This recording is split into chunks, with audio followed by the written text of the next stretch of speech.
हम अपने प्रतिदिन के जीवन में क्या देखते हैं? हम देखते हैं कि जब जब किसी भी कार्य में हमने अपने श्रेष्ठ कर्मों को लगाया है तो वह कार्य हमेशा ही सफलता की चोटी पर पहुंचे हैं।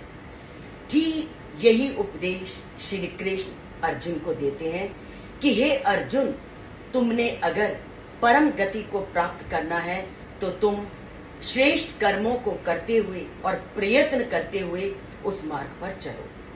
अगर जिंदगी में हम श्रेष्ठ कर्मों को करते हैं तो हम कैसे सभी व्यक्तियों से श्रेष्ठ हो जाते हैं, उसको ही श्री कृष्ण आज के इस श्लोक में बताते हैं कि अगर हमने अपने प्रकृष्ट कर्म को अपने श्रेष्ठ कर्म में लगा दिया है तो तुम क्या बन जाओगे? तुम तपस्वियों से भी अधिक योगी बन जाओगे, तुम ज्ञानियों से भी अधिक माने जाओगे और कर्म योगियों से भी अधिक योगी माने जाओगे। यहाँ कृष्ण ने योगी को तीनों से श्रेष्ठ माना है। वो तीन कौन कौन से हैं? तपस्वी, ज्ञानी और कर्मयोगी। आपके मन में भी प्रश्न उठा होगा कि कृष्ण ने योगी को तपस्वियों से भी श्रेष्ठ मान लिया, कृष्ण ने योगी को ज्ञानियों और कर्मयोगियों से भी श्रेष्ठ मान लिया, तो क्यों? तो चलिए एक एक करके पहले हम ये जानते हैं कि तपस्वी क्या करता है। तपस्वी क्या करता है? उसके अंदर जब मोक्ष की इच्छा होती है तो वह संसारिकता को छोड़ करके पूरी तरह से भगवान की लीला में लग जाता है और कहीं घने जंगलों पर्वतों में जाकर निवास करता है। यहाँ श्री कृष्ण कहते हैं कि जो संसार में रहा ही नहीं, उसको वह संसार के प्रलोभित करने वाले तत्वों के बीच में रहा ही नहीं, तो वो कहाँ का सन्यासी? तो हम असली सन्यासी तब हैं अगर हम संसार में रह करके भी अपने आप को नियंत्रण में रखते हैं, अपनी इंद्रियों को वश में नहीं होने देते, तो हम असली तपस्वी हैं। इसलिए उसने योगी को श्री कृष्ण ने तपस्वियों से श्रेष्ठ माना, क्योंकि तपस्वी तो संसार में रहा ही नहीं।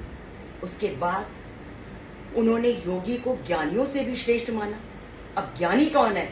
ज्ञानी कौन है? जो ज्ञान का सहारा लेकर के श्रेष्ठ पद को प्राप्त करना चाहते हैं। यहाँ योगी को उन्होंने ज्ञानियों के से श्रेष्ठ क्यों माना? तो चलिए विचार करते हैं। क्योंकि ज्ञानी भी जब ज्ञान की पराकाष्ठा में पहुंच जाता है तो कहीं ना कहीं अहंकार उसके मन पर हावी हो जाता है, और जब व्यक्ति के मन में अहंकार आ जाता है तो उसका सारा ज्ञान बेकार हो जाता है। तो इसलिए उन्होंने योगी को ज्ञानियों से भी श्रेष्ठ माना। अब आ जाता है कर्मयोगी। कर्मयोगी कौन होते हैं?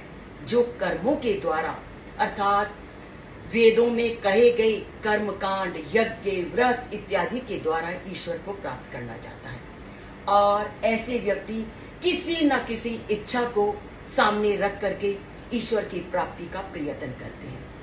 परंतु योगी जो होता है, अगर हम योगी शब्द पर देखें तो योग होता है युज धातु से बनता है। युज का मतलब होता है जोड़ता है, अर्थात जो हमें साक्षात ईश्वर से जोड़ता है वही योगी है। तो योगी क्योंकि ईश्वर से पूरी तरह से जोड़ देता है, इसलिए वो तपस्वियों से भी बढ़कर हो जाता है, ज्ञानियों से भी बढ़कर हो जाता है और कर्मयोगियों से बढ़कर हो जाता है। क्योंकि अगर एक बार व्यक्ति के मन में ईश्वर के प्रति भक्ति उत्पन्न हो गई, ईश्वर के प्रति अगर प्रेम उत्पन्न हो गया, तो उसको संसारिकता से कभी कुछ लेना देना नहीं होता। और इसके तो सारे उदाहरण हम हर रोज पढ़ते भी हैं और सुने भी हैं। मीराबाई को देखिए, मीराबाई की जब कृष्ण में भक्ति लग गई तो उसको संसारिकता से कुछ लेना नहीं था। भक्त प्रहलाद की ईश्वर में भक्ति लग गई तो उसको संसारिकता से कुछ लेना देना नहीं था। तो जब हमारी ईश्वर के साथ योग हो जाता है, जब हमारा ईश्वर की भक्ति में मन लग जाता है, तो हमारा किसी भी संसारिकता से कोई संबंध नहीं रहता। और ऐसे तो हमने आधुनिक युग के बाल गोपिन भक्त के बारे में भी पढ़ा कि ईश्वर की रट लग जाने पे वह संसारिकता से कितना ऊपर उठ गए। तो शायद मेरी इस बात से आप सहमत होंगे कि अगर मन जोड़ लिया ईश्वर से तो दुनिया से क्या लेना।